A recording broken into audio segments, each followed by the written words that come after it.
morning. My name is Denise Marzullo. I'm the Executive Director of Mental Health America of Northeast Florida, and I have the pleasure of coordinating the statewide mental health advocacy initiative that is based right here in Jacksonville. We bring together consumers and community leaders and our elected officials and providers to come together with a collective voice on what's going on with mental health in our state and in our local communities. So some national data, I think we're going to focus on kids today, although we need to always remember kids have parents. And our adult mental health system is not only fragmented, it's completely broken. You'll see we took some big strides last year in our state legislation.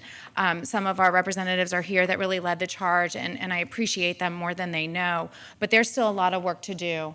The biggest statistic that I want to point out on here is 90% of those who died by suicide had an underlying mental illness. So the next slide, when I show you, this is Duval County's data. This is what our kids in our area reported on how they're feeling about suicide, and you can read the numbers for yourselves. Staggering numbers of kids who are thinking about, planning, and attempting suicide right here in Northeast Florida, and we need to remember that 90% of them have an underlying mental illness, most of which don't get treated.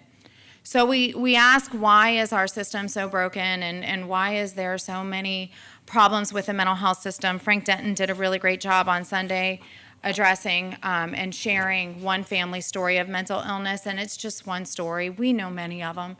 But Florida ranks 49th in mental health funding. And what that means is per capita mental health spending that we spend per person on mental health and mental illness treatment, we're second to the bottom. So that means states like Maine and Vermont and Pennsylvania, New York, Connecticut, they have services for people that have nurses that come into their home to make sure they're taking their medication. Here in Jacksonville, if you are sent to a crisis stabilization unit and you do not have health insurance, you leave there with 30 days of medication and there is no follow-up care. We don't do that with cancer, we don't do that with heart disease, but we do that with mental illness in our state. Right now, what we've done for a long time is we've put the money, we continue to cut from prevention and from treatment, and a majority of our money is going into crisis stabilization, deep end services, not just adults, but kids too.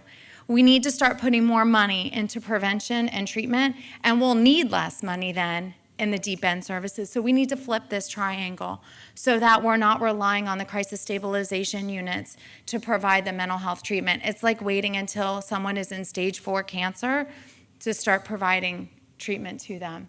So what we do is we host an annual mental health summit every year. We started last year right here in Jacksonville. We had over 200 people come together to talk about what's going on in our local communities, in our state, what we're most concerned about. I'm really proud that there were people from all over this state at the summit last year. It was held in August, and we had a frank conversation about what we're most concerned about. And in the end, we did a brainstorming session that identified what our top priorities were for mental illness and what we would then work with our state legislators and our local elected officials on trying to advance.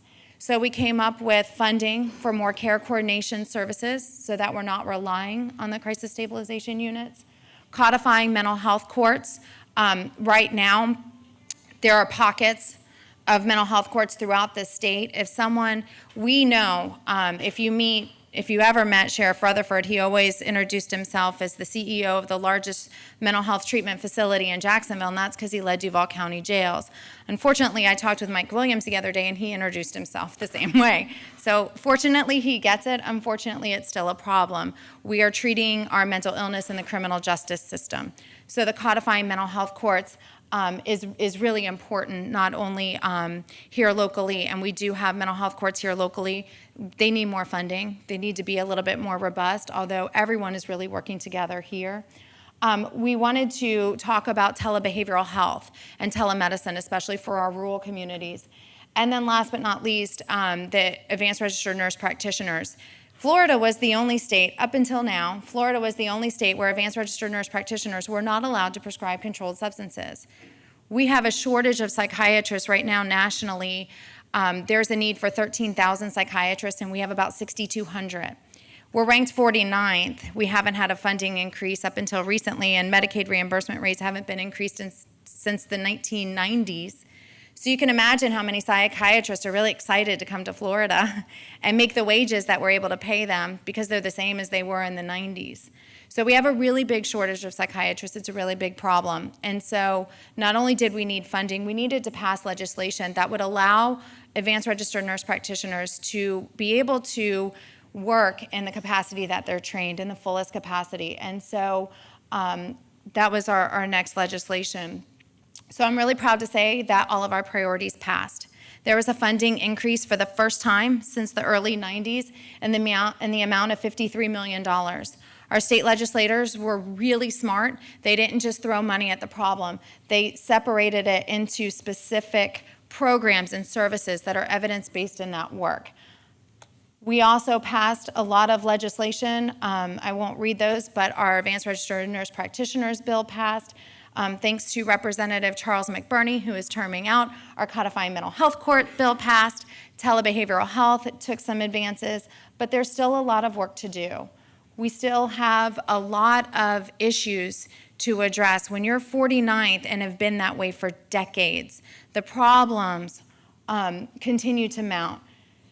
So when we look at children's mental health, we know that children are undertreated. Less than 20% receive the services that they need. And as I talked about, the parental mental illness has a significant impact on child well-being. If you have a parent who struggles with untreated schizophrenia or bipolar disorder, your well-being is severely impacted. So some of the solutions, we want to integrate mental health services within the schools. We have a fabulous model here in Northeast Florida, full-service schools. We need to expand that throughout the state.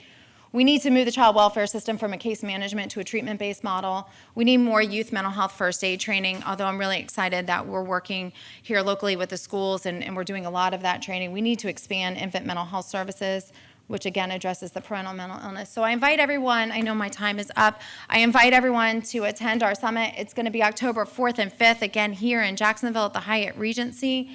We have some great panelists, some great speakers, some great breakout sessions, and in the end, we will again identify our legislative priorities moving forward. So you will see me a lot more in the future because I can talk for hours, as most people know, but there's my contact information. If I can ever be of a resource for mental health, please let me know. Thank you.